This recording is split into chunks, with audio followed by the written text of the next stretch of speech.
Bien qu'Abraham aima beaucoup Ishmaël, Ishmaël n'eut aucune part au royaume de Dieu, parce qu'il était né de la chair. Mais Isaac était né de l'esprit. Le Seigneur avait mis la vie nouvelle dans le cœur d'Abraham avant qu'Isaac fût né. Ainsi, Isaac est un type de la puissance de résurrection. À moins de recevoir la puissance de résurrection, nous n'avons aucune part dans le royaume de Dieu. Assurez-vous de quel groupe vous faites partie, de celui d'Ishmaël ou de celui d'Isaac. Abraham se trouvait dans un grand danger spirituel à cette époque, car il était gouverné par une affection humaine à l'égard d'Ishmaël. Aussi Dieu lui apparut, lui dit d'écouter sa femme, qui lui tenait à ce moment-là des propos très importants. Si dans le passé nous avons fait la volonté de Dieu, il n'existe aucune garantie que cela sera encore le cas à l'avenir. Il est possible de faire une faute à n'importe quel moment. Au fur et à mesure que nous avançons en âge, notre affection à l'adresse de nos êtres chers et de nos amis devient très forte et beaucoup trahissent Dieu dans leur vieillesse à cause de l'affection qu'ils portent à l'un ou à l'autre. De nombreux parents, maris, épouses et enfants désobéissent à Dieu à cause de leur amour pour quelqu'un d'autre. Cette affection humaine doit être amenée à la sujétion de Dieu. Sans doute, cette démarche est-elle très pénible, mais elle est très salutaire. Bien qu'Abraham souffrit beaucoup en revoyant Ishmaël, son fils, il obéit néanmoins à Dieu.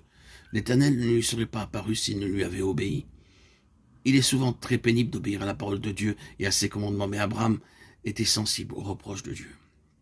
Le but pour lequel Dieu apparut à Abraham dans Genèse 21 doit nous montrer comment nous devons être toujours dirigés par l'esprit et jamais par la chair. Si vous voulez être l'ami de Dieu, ne permettez jamais à quiconque père, mère, frère, sœur, enfant, ami, mari ou épouse de se placer en travers de la voie d'obéissance à Dieu. De façon subtile, l'ennemi amènera ces objets de votre affection devant vous, et parfois les seuls pleurs de l'un d'entre eux vous empêcheront d'accomplir la volonté de Dieu.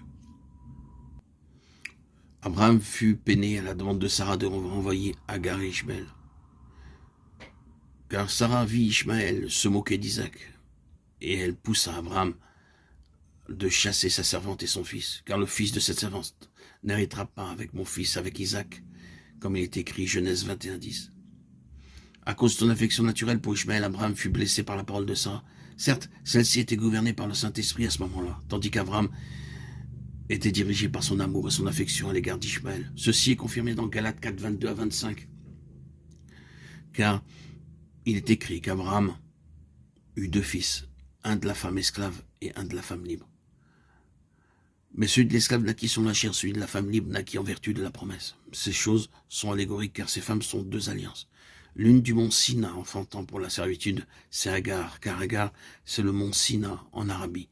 Et elle correspond à la Jérusalem actuelle, qui est dans la servitude avec ses enfants. Sarah avait appris une leçon après une expérience très amère. Elle avait elle-même offert Agar à Abraham, Genèse 16 à 9. 10 ans après leur sortie d'Our, en Chaldée. Elle avait attendu pendant 10 ans que la promesse de Dieu s'accomplisse. Mais voyant que cela ne se produisit pas, elle donna sa servante à Abraham. Et Agar la méprisa. Sarah avait commis une faute parce qu'elle était gouvernée par sa vieille nature. Ayant appris son amère leçon, elle dit « Chasse cette servante et son fils ».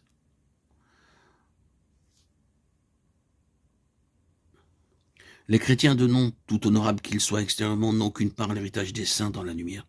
Beaucoup de chrétiens de nom sont très bons par nature et sont très affectueux, très agréables. Ils font de grands sacrifices et dépensent beaucoup d'argent dans l'œuvre du Seigneur. Mais il est triste de dire qu'ils ne sont pas nés de nouveau. Ils font dépendre leur salut de leur propre justice, de leur propre œuvre. Nous devons toujours nous rappeler d'être dirigés par l'esprit et jamais par la chair. Si vous voulez être l'ami de Dieu, ne permettez jamais à quiconque père, mère, frère, sœur, enfant, ami, mari ou épouse de se placer au travers de la voie de l'obéissance à Dieu. Car l'ennemi amènera ces objets de votre affection devant vous et parfois les seuls pleurs de l'un d'entre eux vous empêcheront d'accomplir la volonté de Dieu et de lui être obéissant.